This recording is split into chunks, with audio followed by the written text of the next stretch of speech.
Hello అండి, నేను doctor Abid Ahmed, MBBS MD general physician. ఈరోజు మనం హెడేక్ గురించి బ్రీఫ్గా మాట్లాడుకుందాం. ఎందుకంటే మోస్ట్ ఆఫ్ ద పేషెంట్స్ హెడేక్తో మెడిసిన్ ఓపీడీకి వస్తుంటారు. కానీ హెడేక్లో ఎలాంటి లక్షణాలు అనేది మనం కాన్షియస్గా ఉండాలి, ఎలాంటి లక్షణాలను మనం అశ్రద్ధ చేయకూడదు అనేది తెలుసుకుందాం ఈరోజు. హెడేక్ అనేది 2 టైప్స్ ఉంటాయి బేసిక్గా. ఒకటి ప్రైమరీ హెడేక్, సెకండరీ హెడేక్. ఈరోజు మనం సెకండరీ హెడేక్ గురించి డిస్కస్ చేసుకుందాము. హెడేక్లో ఎలాంటి లక్షణాలు అనేది మనం గుర్తుపెట్టుకోవాలి, ఏ లక్షణాల వల్ల మనం సఫర్ అయితే ఇమీడియట్గా డాక్టర్ని కన్సల్ట్ అవ్వాలి అనేది తెలుసుకుందాము. ఎప్పుడైతే బ్రెయిన్లో బ్లడ్ వెజల్స్ అంటే రక్తనాళాలు బెలూన్ లాగా ఉబ్బి ఎప్పుడైతే సడన్గా బస్ట్ అవుతాయో అలాంటి వాటిలో హెడేక్ అనేది థండర్ క్లాప్ హెడేక్ లాగా వస్తుంది. అంటే ఇమ్మీడియట్గా సడన్ ఆన్సెట్ ఆఫ్ హెడేక్ ఉంటుంది, అది సెకండ్స్ మినిట్స్లో వస్తుంది. ఇంకా సివియర్ హెడేక్ ఉంటుంది, దాని లక్షణం అనేది సివియర్ హెడేక్ ఉంటుంది. లైఫ్లో అలాంటి హెడేక్ ఎప్పుడు తను బేర్ చేసి ఉండడు, అలాంటి హెడేక్ రావడం కానీ సడన్ ఆన్సెట్ ఉండడం, ఇలాంటి లక్షణాలని మనం థండర్ క్లాప్ హెడేక్ అంటారు. అంటే పిడుగు పడుతున్నంత హెడేక్ అనేది పేషెంట్ ఎక్స్పీరియన్స్ చేస్తారు. ఇలాంటి పేషెంట్స్ని మనం నెగ్లెక్ట్ గనక చేస్తే మాత్రం పేషెంట్ సడన్గా డెత్ అయ్యే అవకాశం కూడా ఉంటుంది. సో ఇలాంటి పేషెంట్స్ని ఇమీడియట్గా హాస్పిటల్కి తీసుకెళ్ళాలి.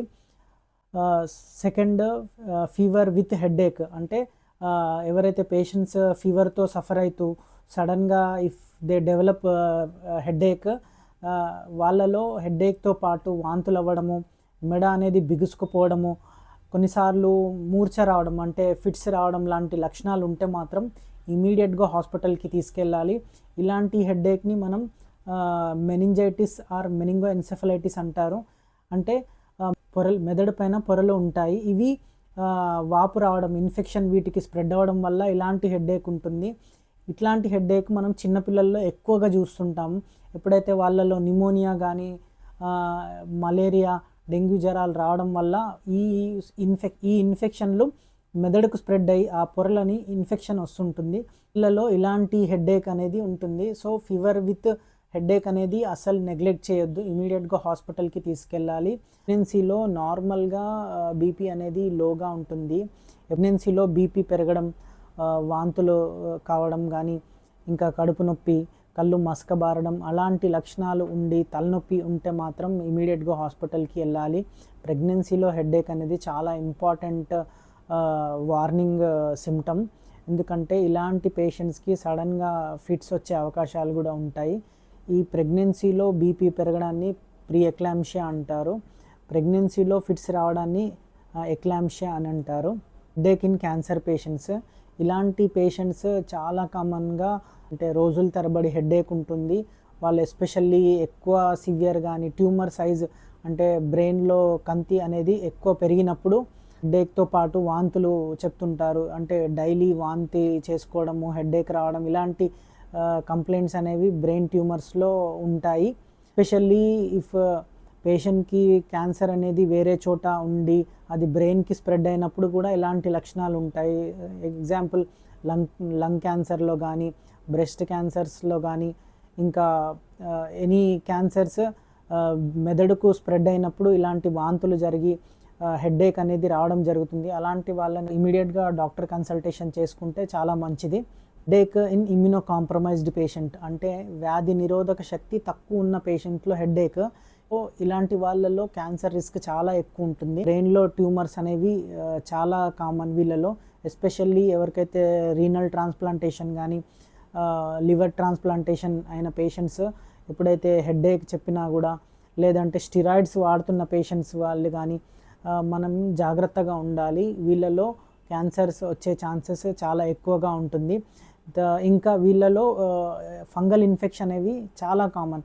ఎస్పెషల్లీ టాక్సోప్లాస్మోసిస్ ఇన్ఫెక్షన్లు కూడా చాలా కామన్గా ఉంటుంది. Headache with focal neurological deficit అంటే హెడేక్తో పాటు ఏదన్నా వీక్నెస్ లైక్ మూతి వంకర పోవడం కానీ, చేయి పడిపోవడం కానీ, కాళ్ళు పడిపోవడం కానీ, ఇలాంటి హెడేక్స్ ఉన్నా కూడా మనం ఇమీడియట్గా హాస్పిటల్కి వెళ్ళాలి.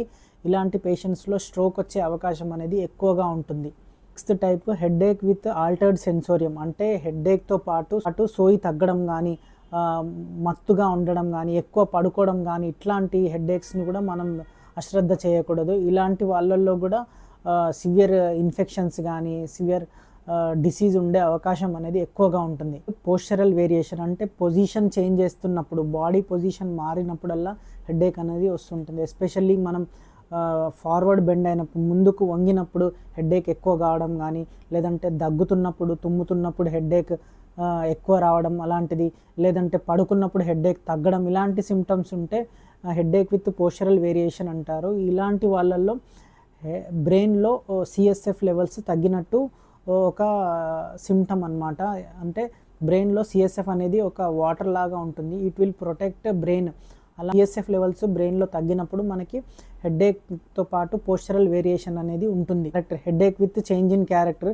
ఇప్పుడైతే క్రానిక్ హెడేక్ ఉంటుంది, లైక్ మైగ్రేన్ కానీ, అలాంటి వాళ్ళల్లో రెగ్యులర్గా హెడేక్ వస్తూ ఉంటుంది. బట్ ఎప్పుడైతే దాని క్యారెక్టరిస్టిక్స్ అంటే నేచర్ అనేది సడన్గా చేంజ్ అయినప్పుడు, సివియర్ అవ్వడం కానీ, దాంతోపాటు వాంతులు కానీ, అలాంటి ఇబ్బందులు ఏమన్నా అయినప్పుడు మనం దాన్ని కూడా సీరియస్ తీసుకోవాలి. అలాంటి హెడేక్స్ కూడా మనం ఇమీడియట్గా డాక్టర్ని కన్సల్ట్ అవ్వాల్సి ఉంటుంది. హెడేక్ ఇన్ గ్లకోమా అంటే ఎప్పుడైతే ఐలో ప్రెషర్ అనేది పెరగడం కూడా ఒక హెడేక్కి ఒక రీజన్ అనమాట.